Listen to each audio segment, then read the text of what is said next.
Assalamualaikum warahmatullahi wabarakatuh. Selamat pagi anak-anak. Waalaikumsalam warahmatullahi wabarakatuh. Selamat pagi, Bu. Bagaimana kabarnya hari ini? Sehat semua ya? Alhamdulillah, sehat Ibu. Sehat, Ibu. Alhamdulillah. Nah, baik. Untuk mengawali pembelajaran pada pagi hari ini, marilah kita berdoa menurut agama dan kepercayaan masing-masing. Berdoa, dimulai. Cukup? Baik, Ibu akan mempresensi terlebih dahulu. Mbak Hani Indriani hadir. Hadir Ibu. Mbak Mita hadir. Hadir, Ibu. Alhamdulillah, ini anak-anak Ibu hadir semua ya. Untuk membangkitkan rasa nasionalisme kita, marilah anak-anak kita menyanyikan lagu kebangsaan, lagu Halo Halo Bandung. Nanti bisa dinyanyikan secara bersama-sama. Baik Ibu. Baik, mari kita menyanyi bersama-sama.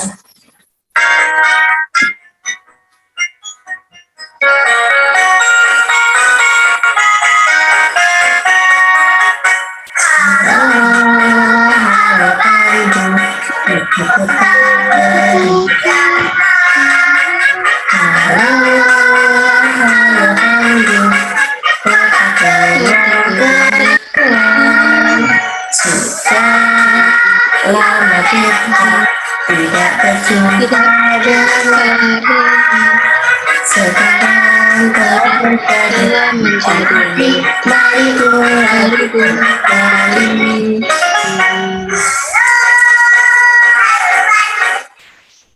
Baik, minggu lalu kita sudah belajar tentang pengamalan sila kedua Pancasila, yakni kemanusiaan yang adil dan beradab. Nah, hari ini kita akan belajar tentang keragaman sosial dan budaya yang ada di Indonesia. Harapannya, setelah pembelajaran ini, anak-anak dapat memahami keragaman sosial dan budaya yang termasuk dalam pengamalan sila ketiga Pancasila. Baik, Ibu akan share materinya. Sudah terlihat anak-anak? Sudah Ibu. Baik. Nah, hari ini kita akan belajar tentang keragaman sosial dan budaya. Nah, ada yang tahu upacara adat manakah ini? Cluenya ini adalah upacara pembakaran mayat. Upacara adat Bali bukan Ibu? Ya, betul sekali. Namanya adalah upacara ngaben. Nah, ngaben merupakan acara pembakaran atau kremasi jenazah umat Hindu di Bali. Kemudian, kesenian daerah mana ini anak-anak? Ada yang tahu?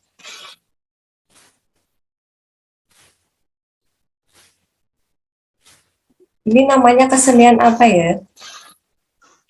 Reok Ibu. Ya, betul sekali anak-anak. Ini adalah reok yang berasal dari Ponorogo, Jawa Timur. Kesenian reok berasal dari daerah Ponorogo, Jawa Timur. Kesenian ini dilakukan di lapangan terbuka yang berfungsi sebagai hiburan rakyat. Nah, yang tadi adalah contoh upacara dan kebudayaan yang ada di daerah lain. Nah, apa yang menyebabkan budaya di setiap daerah itu menjadi berbeda-beda? Karena adat istiadatnya juga berbeda, Bu. Ya, betul. Suku agamanya juga berbeda, Ibu. Ya, betul sekali. Jadi, yang menyebabkan budaya di setiap daerah berbeda-beda karena setiap daerah itu memiliki agama, suku, adat istiadat yang berbeda pula. Selain itu, ini semua didasari pada letak geografis suatu wilayah dan kemampuan adaptasi. Keragaman sosial budaya adalah segala sesuatu berhubungan dengan keanekaragaman atau perbedaan dalam masyarakat yang menyangkut lingkup sosial dan budaya.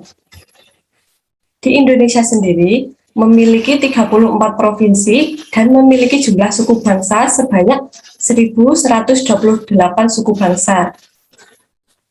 Keragaman sosial budaya di Indonesia sangat erat kaitannya dengan semboyan kita, yakni Bhinneka Tunggal Ika, dengan arti berbeda-beda tetapi tetap satu jua.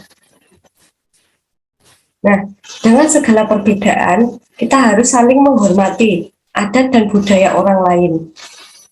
Semboyan Bhinneka Tunggal Ika ini sangat sesuai dengan pengamalan sila ketiga Pancasila yang berbunyi Persatuan Indonesia.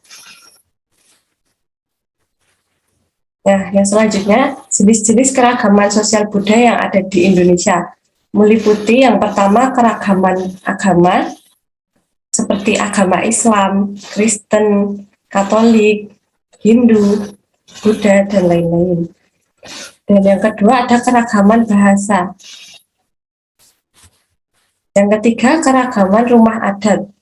Di Indonesia tentu memiliki rumah adat yang berbeda-beda di setiap daerahnya. Nah, coba Mbak Hani, di daerah Mbak Hani rumah adat apa namanya?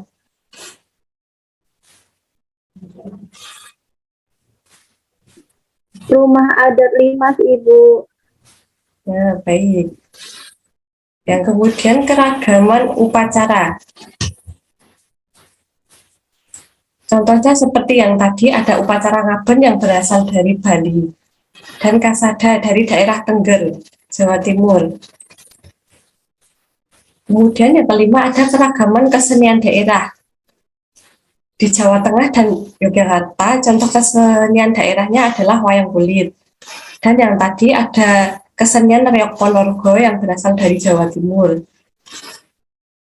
Kemudian yang keenam ada keragaman senjata.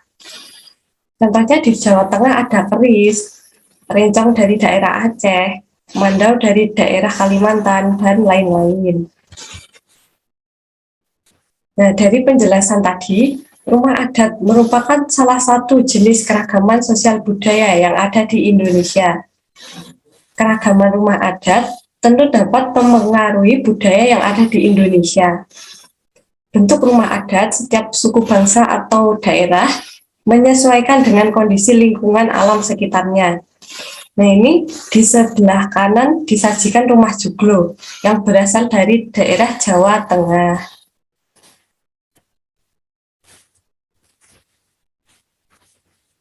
Baik, di sini Ibu mempunyai teks bacaan. Untuk yang pertama, coba Mbak Mita tolong dibacakan.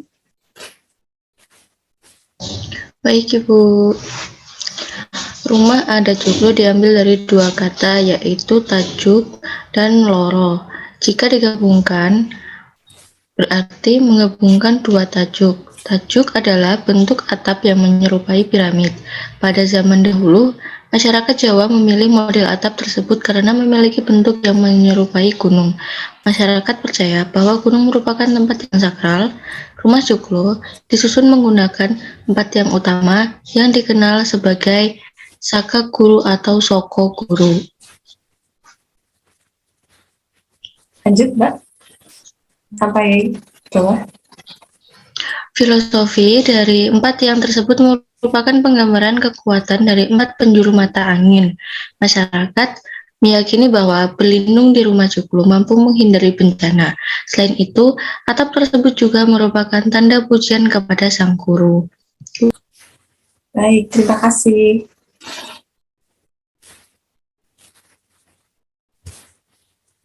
Yang selanjutnya tolong Mbak Hani dibacakan. Ibu.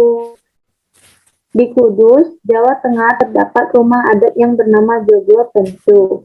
Joglo ini memiliki ciri khas yakni atap yang dinamakan pencu. Selain itu, joglo ini memiliki perpaduan gaya arsitektur budaya Jawa, Persia, Cina, dan Eropa. Model rumah ini diperkirakan mulai dibangun pada tahun 1500-an menggunakan bahan kayu jati asli. Seiring waktu, keberadaan rumah adat Joglo Pencu mulai dilupakan. Apalagi sumber literasi mengenai keberadaan rumah adat ini juga tidak memadai. Hal inilah yang membuat tidak ada sumber referensi dalam pengenalan budaya lokal tersebut. Selain itu, juga telah banyak Joglo Pencu yang berubah bentuk karena rusak. Baik, terima kasih Mbak. Sama-sama Ibu. Untuk yang selanjutnya, mari kita berlatih dari bacaan yang telah kita baca tadi. Yang pertama, peristiwa apa yang terjadi pada teks bacaan di atas? Coba Mbak Hani bisa dijawab. Baik Ibu, peristiwa yang terjadi pada bacaan di atas adalah keberadaan Joglo Pencu mulai dilupakan dan berubah bentuk dikarenakan rusak Ibu. Ya, betul sekali. Jadi keberadaan Joglo Pencu ini mulai dilupakan dan berubah bentuk karena mengalami kerusakan. Lanjut, kemudian yang kedua, apa saja keunikan rumah adat Joglo? Coba Mbak Mita dijawab. Keunikannya yaitu atapnya berbentuk piramid dan 4 tiang yang disebut sokoguru, Ibu. Ya, betul sekali. Jadi, keunikannya memiliki atap berbentuk piramid dan 4 yang disebut sokoguru. Nah, 4 tiang ini juga memiliki filosofi sendiri-sendiri bagi masyarakat Jawa. Kemudian yang ketiga, di mana rumah adat Joglo banyak ditemui? Coba Mbak Hani. Di Jawa Tengah Ibu. Ya, rumah Joglo banyak ditemui di daerah Jawa Tengah. Lanjut. Indonesia selain memiliki keanekaragaman budaya, ternyata juga memiliki beragam jenis usaha dan kegiatan ekonomi di dalam masyarakatnya. Nah, untuk memenuhi kebutuhan hidup, masyarakat melakukan berbagai usaha. Berbagai kegiatan jenis usaha yang dilakukan menghasilkan barang ataupun jasa. Salah satu jenis usaha di masyarakat yaitu mengolah sumber daya alam dari lingkungan. Umumnya, usaha pertanian dilakukan di daerah desa karena memiliki lahan yang sangat luas. Tanah pertanian ditanami sayuran, buah-buahan, dan komoditi lain. Kemudian usaha di bidang perikanan dapat dilakukan di daerah pantai atau bendungan.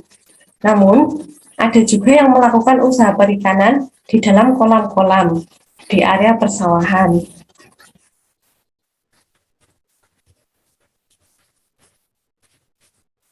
Dari materi di atas ada yang ingin ditanyakan anak-anak atau masih ada yang bingung? Belum ada Ibu. Baik, mari kita lanjut. Nah, di sini mari kita amati kegiatan yang dilakukan penduduk di sekitar kalian dengan memanfaatkan sumber daya alam untuk kegiatan ekonomi. Nah, ini contohnya nomor 1. Contohnya jenis usahanya adalah kebun buah. Sehingga sumber daya alam yang digunakan adalah menggunakan tanah pekarangan. Nah, untuk hasil usahanya ada apel, jeruk, jambu, dan lain-lain. Manfaat dari hasil usaha tersebut adalah untuk dijual dan sebagai bahan pangan untuk masyarakat. Nah, coba yang kedua, Mbak Mita, kebun sayur. Sumber daya alam yang digunakan adalah Tanah pekarangan, Ibu. ya, kebun sayur menggunakan sumber daya tanah pekarangan. Kemudian apa saja hasil usahanya? Bayam, tomat, cabai, Ibu. Ya, betul sekali. Kemudian manfaatnya? Untuk dijual dan menjadi bahan pangan. Ya, itu semua merupakan bahan komoditi pangan yang bisa dijual. Kemudian yang ketiga, peternakan ayam. Sumber daya alam yang digunakan apa, Mbak Ani? Lahan Ibu. Ya, terus hasil usaha yang dihasilkan dapat berupa telur, daging, lalu kotoran ayam yang biasanya digunakan sebagai pupuk, Bu. ya tepat sekali. Kemudian manfaatnya, Manfaatnya bisa untuk dijual sebagai bahan pangan dari pertanian. ya betul sekali. Terima kasih anak-anak Ibu yang hebat. Sampai di sini ada yang masih dibingungkan anak-anak? Tidak, Ibu. Nah, baik, jika tidak ada yang ditanyakan atau dibingungkan, Ibu akan share soal evaluasi. Nah, untuk soal evaluasi bisa dicek di WhatsApp grup ya anak-anak. Sudah ada? Sudah, Ibu. Sudah, Ibu. Baik. Untuk pengerjaan soal evaluasi adalah 15 menit dimulai dari sekarang. Bisa dipahami anak-anak? Bisa, Ibu. Baik, silakan mengerjakan anak-anak. Baik, sudah selesai anak-anak? Sudah, Ibu. Sudah dikumpul semua ya? Sudah, Bu. Baik.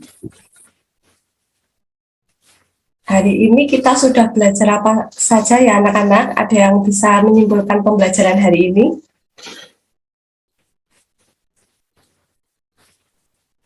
Hari ini belajar tentang keanekaragaman budaya, Bu.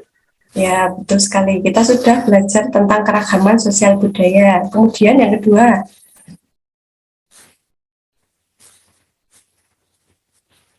kita sudah membaca tentang teks.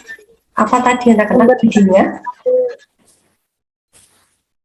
Mengenai sumber daya alam.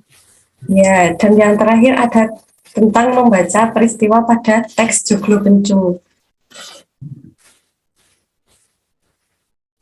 Nah, untuk soal evaluasi sudah Ibu koreksi semua ya anak-anak, dan hasilnya bagus-bagus, melebihi KKM semua. Nah, kemudian agar tidak lupa, coba nanti bisa mengerjakan kegiatan kedua, yakni tentang bagaimana pendapatmu jika kamu hidup di lingkungan yang memiliki kebudayaan berbeda. Ini bisa kalian kerjakan di rumah untuk mengasah kemampuan kalian.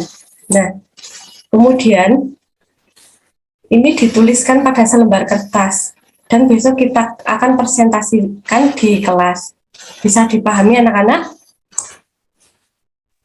Bisa, Ibu. Bisa, Ibu. Baik. Minggu depan kita presentasikan. Nah, untuk materi yang selanjutnya adalah tema 8, subtema 1, pembelajaran 4. Baik, mungkin sampai di sini saja pembelajaran kita pada pagi hari ini. Ada kurangnya saya mohon maaf. Kita cukupkan dengan membaca doa terlebih dahulu. Berdoa, mulai. Cukup? Billahi taufiq wal hidayah. Wassalamualaikum warahmatullahi wabarakatuh. Waalaikumsalam warahmatullahi wabarakatuh. Terima Terima kasih, kasih, Ibu. Ibu. Sama-sama.